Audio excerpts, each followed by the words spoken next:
Let's go to Anthony Albanese live now. Central to the role of government, providing opportunity for every child to be the best that they can. We want those doors of opportunity not just left open, but we want them widened.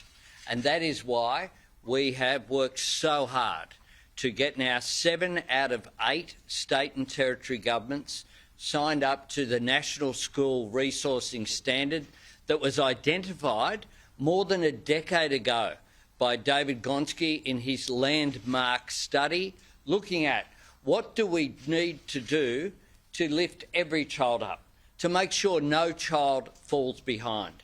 And that is precisely what this commitment today has done.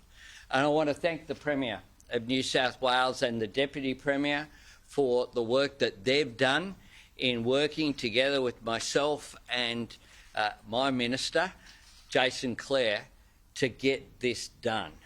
Because there is nothing more important for government to do than to leave a legacy that creates opportunities for this and generations to come. And that is what this does today.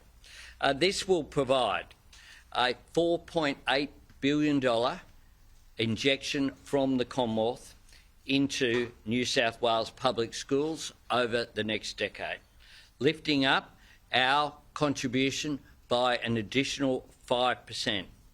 This will support some 770,000 public school students and more than 2,000 schools.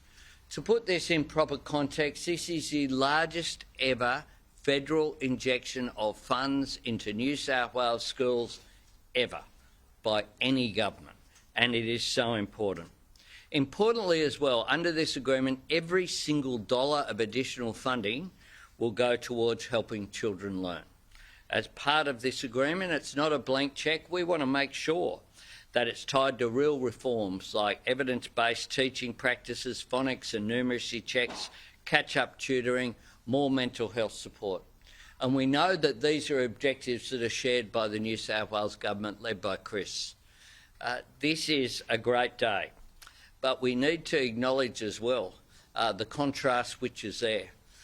When the government changed hands in 2013, people were told that there'd be no cuts to education and no cuts to health. And then in the first budget, there was $80 billion ripped out. $50 billion from health under Peter Dutton as the health minister, and $30 billion ripped out of schools funding in that first 2014 budget. And ever since, we've been trying to play catch-up. Ever since, students have fallen behind.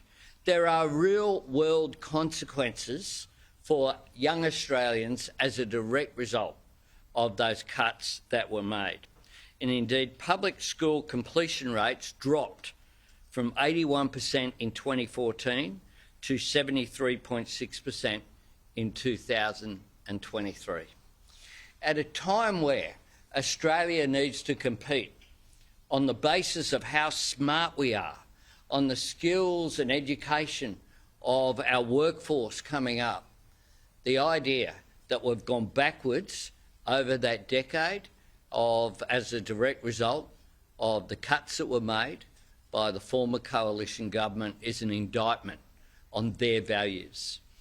What today represents is the values of who we are, not just as the Labor Party, but in my firm view, the values that we have as Australians, the values that want every young Australian, such as these brilliant young students here at Carlton South, to have the best opportunity in life, the best start in life, and that's why we're so committed to this. And I want to thank personally the Premier of New South Wales. We've engaged very directly in this, and the Premier has played a leadership role in making sure that this can be delivered.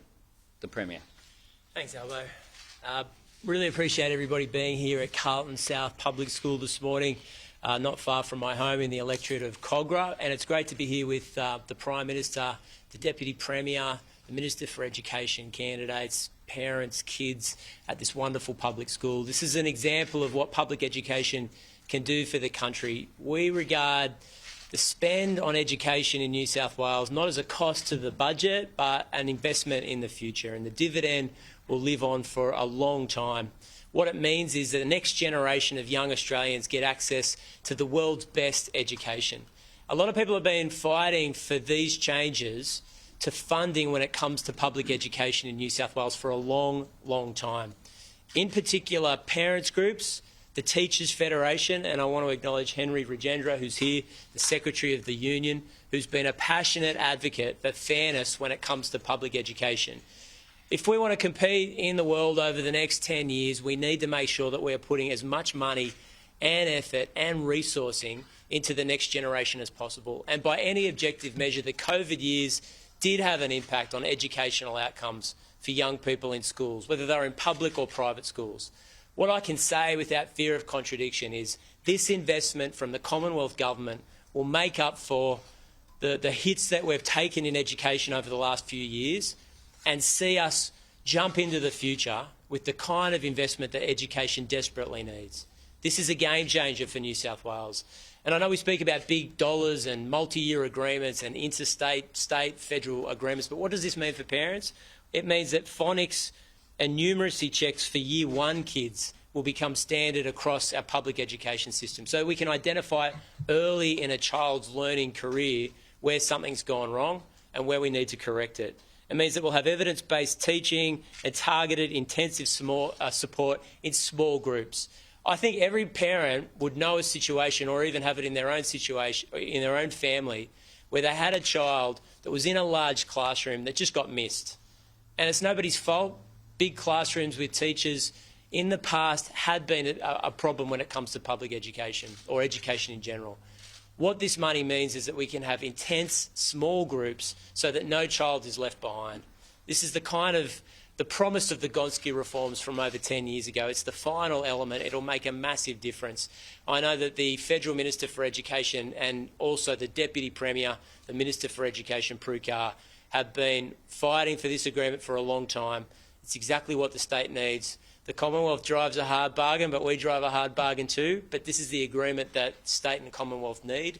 And I think it also gives the final element to the public's expectation that the state and the Commonwealth will fight their corners, but in the end come to an agreement that's in everyone's best interest. That's what we've done over the last few months.